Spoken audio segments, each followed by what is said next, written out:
Can you believe it? Mel Gibson is 70 years old. The name alone once meant Hollywood royalty. Action hero, heartthrob, box office king. We remember the dazzling smile, the sharp blue eyes, the man who brought us Braveheart, Lethal Weapon, Mad Max. Movies that defined generations. But behind that charismatic grin and those unforgettable performances hides a story far darker, far sadder than most of us ever realized. Today, as Mel Gibson reaches 70, the truth of his life is nothing short of heartbreaking. And maybe, just maybe, it will change the way you see him forever. Let's start at the very beginning.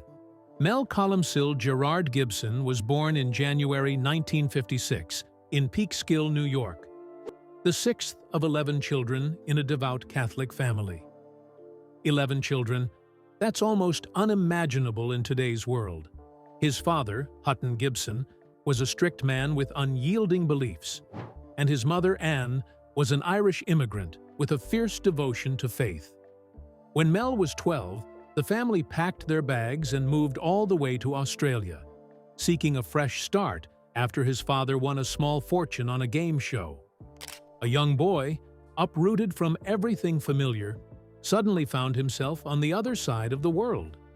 Can you imagine the confusion, the loneliness? Those early years planted the seeds of both discipline and rebellion that would later define his life.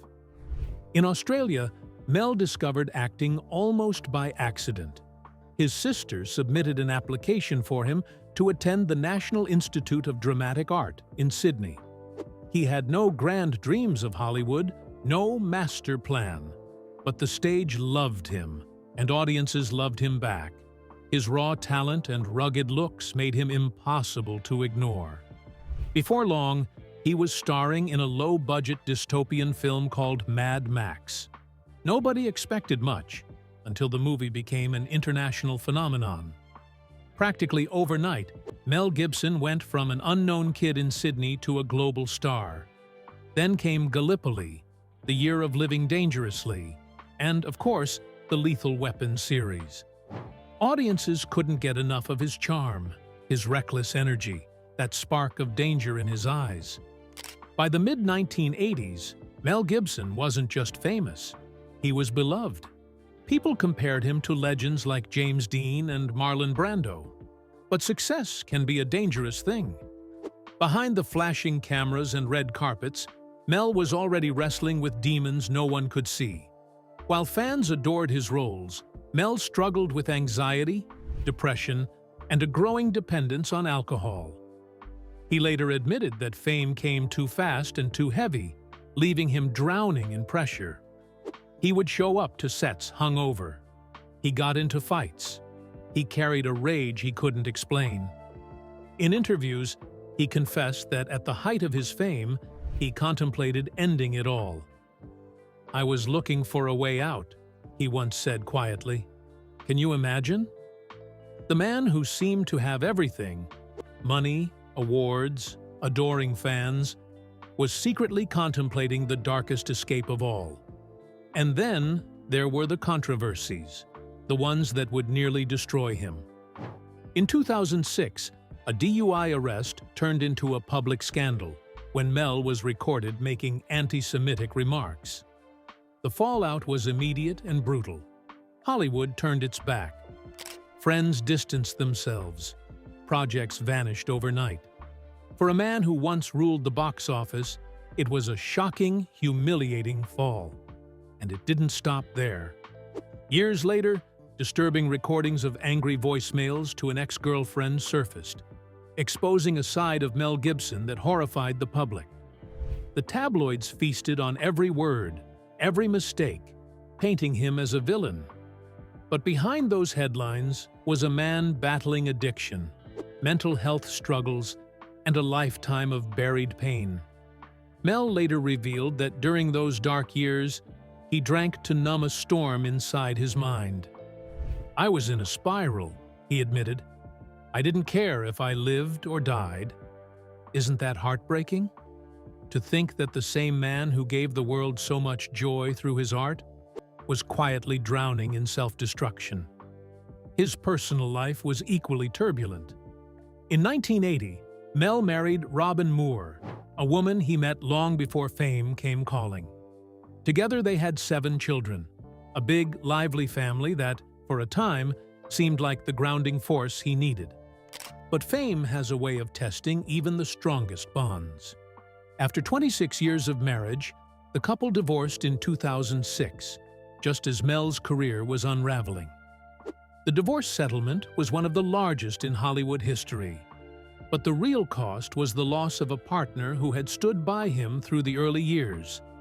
Then came a high-profile and volatile relationship with Russian pianist Oksana Grigorieva, with whom he shares a daughter. Their breakup was messy, public, and painful. Accusations of abuse and violent arguments filled the headlines, leaving Mel's reputation in tatters. The world that once cheered for him now seemed to watch in judgment. But here's where the story takes an unexpected turn. Mel Gibson didn't disappear. Slowly, painfully, he began to rebuild. He sought treatment for alcoholism. He stepped out of the spotlight. He leaned on his faith, his children, and a small circle of loyal friends. And then, almost quietly, he came back. In 2016, he directed Hacksaw Ridge, a World War II drama that earned 6 Oscar nominations, including Best Director. Hollywood, it seemed, was willing to forgive, but only after years of silence, hard work, and humility. Today, at 70, Mel Gibson lives a life far removed from the glamour of his younger days. He splits his time between Los Angeles and his private ranch in Costa Rica, preferring quiet mornings to red carpets. He has a new partner, writer Rosalind Ross, and together they share a young son. Fatherhood at this stage of life has given him perspective. He speaks now of gratitude, of lessons learned the hard way, of trying to be a better man for his children. But even in this quieter chapter, the shadows of his past never fully leave. Every interview, every public appearance carries the weight of old controversies and the scars of personal tragedy. And maybe that's the most heartbreaking part of Mel Gibson's story. He is a man who reached unimaginable heights, fell to devastating lows, and now lives in the uneasy space between redemption and regret. He once said, "Pain is the precursor to change." Perhaps that's true. Perhaps his pain is what finally forced him to confront the demons he spent decades running from. So what do we take from Mel Gibson's journey? Maybe it's a reminder that fame doesn't protect anyone from suffering. That behind the glitter of Hollywood lies the same human struggles, addiction, heartbreak, loneliness, that touch us all. Maybe it's proof that even those who fall the hardest can still stand again, though the climb back is never easy, never complete. At 70, Mel Gibson's tragedy is not just the scandals, the losses, or the years wasted in pain. It's the knowledge of how much brilliance was nearly lost to darkness. But it's also a story of survival. A story that says, even when the world condemns you, even when you've lost everything, there is still a chance to fight your way back. And maybe that's the lesson Mel Gibson offers us today. That redemption is possible, but it comes with scars, and those scars never completely fade. Mel Gibson's life is a reminder that behind every headline is a human being fighting battles we may never see. What part of his story struck you the most? Share your thoughts in the comments. Give this video a like if his journey moved you. And don't forget to subscribe for more powerful stories of resilience, heartbreak, and hope.